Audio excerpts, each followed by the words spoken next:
Hi, உங்கள் ride with மிமனி. முகம் பொலிவாக இருக்கணுமா, சருமம் பளபளப்பாக இருக்கணுமா, வளரும் குழந்தைங்க அவசியம் சாப்பிட வேண்டிய அரிசி தான் இந்த அரிசி. அது மட்டும் இல்லைங்க, இது நம்மளுடைய சீரண சக்தியை அதிகப்படுத்தக்கூடியது. ஸோ இன்னும் இதை பற்றி சொல்லிக்கிட்டே போகலாம். ஸோ வாங்க, இந்த அரிசியை பயன்படுத்தி நாம் எப்படி அருமையாக எல்லாருக்கும் பிடிச்ச ஒரு ஸ்வீட் பொங்கல் ப்ரிப்பேர் பண்ணலாம் அப்படின்னு தான் பார்க்கலாம்.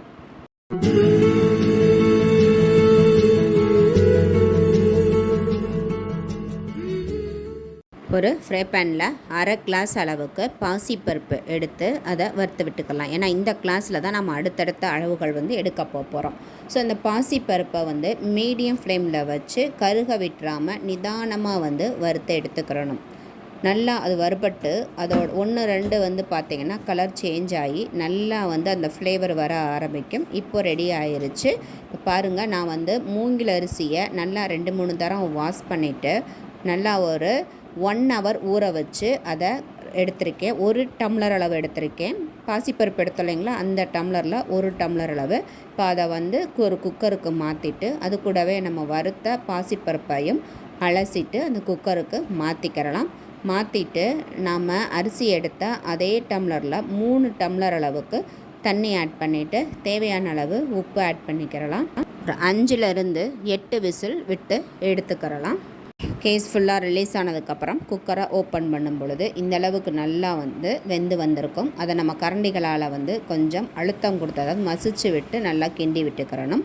இப்போ இன்னொரு சாஸ்பேனில் நம்ம அரிசி எடுத்த அந்த டம்ளரில் 1 டம்ளர் அளவுக்கு வெல்லம் ஆட் பண்ணிவிட்டு 1/4 கிளாஸ் அளவுக்கு தண்ணி ஆட் பண்ணிவிட்டு அது கூடயே 1 ஸ்பூன் அளவுக்கு ஃப்ளேவருக்காக ஏலக்காய் தூள் ஆட் பண்ணி நல்லா அந்த வெல்லம் கரையிற வரைக்கும் மட்டும் இது பண்ணிவிட்டு இப்போது அந்த வெள்ளை கரைசலை இந்த பொங்கல் கூட நாம் ஃபில்ட்ரு பண்ணிக்கிறலாம். ஃபில்ட்ரு பண்ணிவிட்டு நல்லா அப்படியே கிண்டி விட்டுட்டு ஒரு கொதி பபுள்ஸ் வரும். அந்த ஸ்டேஜில் நல்லா திக்கான காய்ச்சி ஆற வச்ச பசும்பால் 1 டம்ளர் ஆட் பண்ணிக்கிறலாம்.